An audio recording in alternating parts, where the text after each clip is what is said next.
No sooner was her answer dispatched than Mrs. Dashwood indulged herself in the pleasure of announcing to her son-in-law and his wife that she was provided with a house, and should incommode them no longer than till everything were ready for her inhabiting it. They heard her with surprise. Mrs. John Dashwood said nothing, but her husband civilly hoped that she would not be settled far from Norland. She had great satisfaction in replying that she was going into Devonshire. Edward turned hastily towards her on hearing this, and in a voice of surprise and concern, which required no explanation to her, repeated, "Devonshire, are you indeed going there, so far from hence, and to what part of it?" She explained the situation. It was within 4 miles northward of Exeter. "It is but a cottage," she continued, "but I hope to see many of my friends in it. A room or two can easily be added, and if my friends find no difficulty in travelling so far to see me, I am sure I will find none in accommodating them." She concluded with a very kind invitation to Mr. and Mrs. John Dashwood to visit her at Barton, and to Edward she gave one with still greater affection. Though her late conversation with her daughter-in-law had made her resolve on remaining at Norland no longer than was unavoidable, it had not produced the smallest effect on her in that point to which it principally tended. To separate Edward and Elinor was as far from being her object as ever, and she wished to show Mrs. John Dashwood, by this pointed invitation to her brother, how totally she disregarded her disapprobation of the match.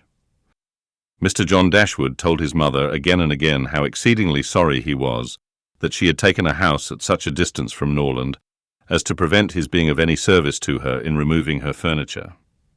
He really felt conscientiously vexed on the occasion, for the very exertion to which he had limited the performance of his promise to his father was by this arrangement rendered impracticable. The furniture was all sent around by water. It chiefly consisted of household linen, plate, china, and books, with a handsome pianoforte of Marianne's.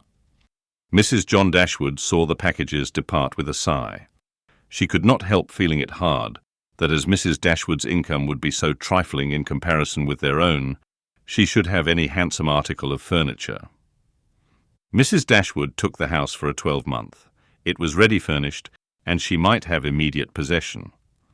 No difficulty arose on either side in the agreement, and she waited only for the disposal of her effects at Norland, and to determine her future household, before she set off for the west.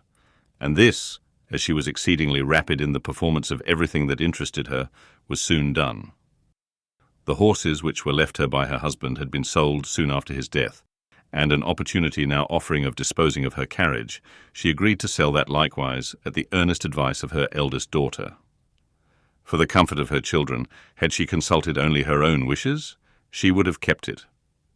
But the discretion of Elinor prevailed. Her wisdom, too, limited the number of their servants to 3, 2 maids and a man, with whom they were speedily provided from amongst those who had formed their establishment at Norland. The man and one of the maids were sent off immediately into Devonshire to prepare the house for their mistress's arrival, for as Lady Middleton was entirely unknown to Mrs. Dashwood, she preferred going directly to the cottage to being a visitor at Barton Park, and she relied so undoubtingly on Sir John's description of the house as to feel no curiosity to examine it herself till she entered it as her own. Her eagerness to be gone from Norland was preserved from diminution by the evident satisfaction of her daughter-in-law in the prospect of her removal, a satisfaction which was but feebly attempted to be concealed under a cold invitation to her to defer her departure. Now was the time when her son-in-law's promise to his father might with particular propriety be fulfilled. Since he had neglected to do it on first coming to the estate, their quitting his house might be looked on as the most suitable period for its accomplishment.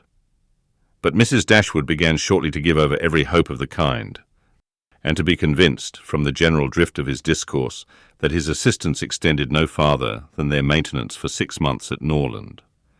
He so frequently talked of the increasing expenses of housekeeping, and of the perpetual demands upon his purse, which a man of any consequence in the world was beyond calculation exposed to, that he seemed rather to stand in need of more money himself than to have any design of giving money away. In a very few weeks from the day which brought Sir John Middleton's first letter to Norland, everything was so far settled in their future abode as to enable Mrs. Dashwood and her daughters to begin their journey. Many were the tears shed by them in their last adieus to a place so much beloved. "Dear, dear Norland," said Marianne, as she wandered alone before the house on the last evening of their being there. "When shall I cease to regret you? When learn to feel a home elsewhere? Oh, happy house! Could you know what I suffer in now, viewing you from this spot, from whence perhaps I may view you no more, and you, ye well-known trees, but you will continue the same. No leaf will decay because we are removed, nor any branch become motionless, although we can observe you no longer. No, you will continue the same, unconscious of the pleasure or the regret you occasion, and insensible of any change in those who walk under your shade. But who will remain to enjoy you,